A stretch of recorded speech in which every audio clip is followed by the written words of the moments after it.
Hi Kaiju fans, so this is the last Godzilla figure in the Toho Eiga series. It seems like we went through a number of Godzilla figures, but if you've been kind of keeping up with all this, this is the 1995 Godzilla Burning version, and we'll go ahead and take a look at it. Alright, so this is probably the biggest figure in terms of kind of real estate that it occupies in of the Toho Eiga figures that we've been taking a look at. So this tail is a good foot long, maybe even longer than that, and it does take up quite a bit of space on your shelf or your display case. So I mean, that's great because as a collector you want something that's large and robust and kind of stands out, and I think this figure is certainly no exception. Alright, so let's go ahead and focus on the head for a moment here. To me, this is sort of the highlight of the figure itself. For number one, his expression is, to me, almost spot on to the movie sculpt, as well as the how he kind of appears in the movie. And I would also say, too, that the mouth is, to me, very, very well painted. If you look very closely, you can kind of see individual tiny teeth that protrude from his jaw, and there's also a glossy quality to the inside of his mouth, which I think is great because it contrasts with his skin on the outside. So that's by far something that I find to be most attractive. In addition to that, his fingernails are also pretty well painted. So if you kind of look closely, there is a bit of a glossy quality to it, but at the same time, they have some very good shading where you kind of have the nail going into the finger itself. So again, I think there's a level of detail that was adhered to in this particular collectible. So that's another highlight. Now, as we kind of rotate around the figure, given that it is Burning Godzilla, I mean, I do kind of like the paint texture and sort of how prominent it's positioned on the figure itself.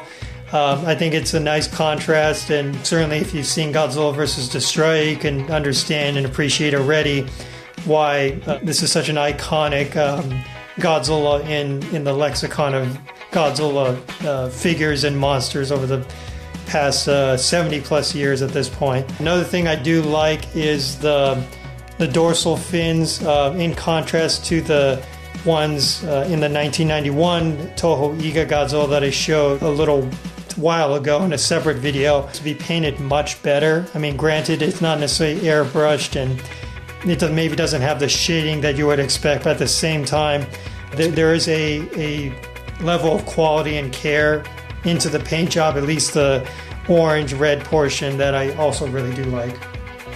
Alright, so moving on to a few gripes I do have with this figure. So I think what stands out the most here is the fact that there is a hard stop between the orange/red dorsal fins, and all of a sudden when you kind of hit the tail it becomes all white again, and to me it just kind of looks a little bit fake, because I think if you were really going to invest some time in the figure, you tried to transition at least gradually to kind of show that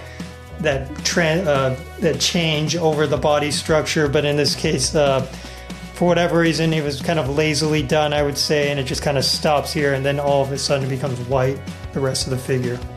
Another gripe I do have is, well, the connections between the legs and the body are pretty pronounced. Like, if you can see that this little crevice here, I mean, that's pretty big. So again, I guess if you consider this to be a toy and you could sort of rotate the legs, I guess it kind of makes sense. But in this case here, it's sort of being presented as kind of a model kit, maybe a low quality model kit. And to me, that was kind of an oversight that whoever manufactured this would want to fix if they were just, let's say, do it again. A few other gripes I have about this figure is that it's more of a quality thing again, and so as I mentioned in some of the other videos, I'm not really sure the origins of this particular Toho Eiga figure line, but there is a lot of glue kind of dispersed throughout the dorsal fin area, and then even if I were to kind of rotate on the body section, there are also areas where the paint is oversaturated, and to me it kind of detracts from the evenness of the entire, minor complaints for some, but for me, who's kind of a purist, I do notice those things, and I want them to be of high quality.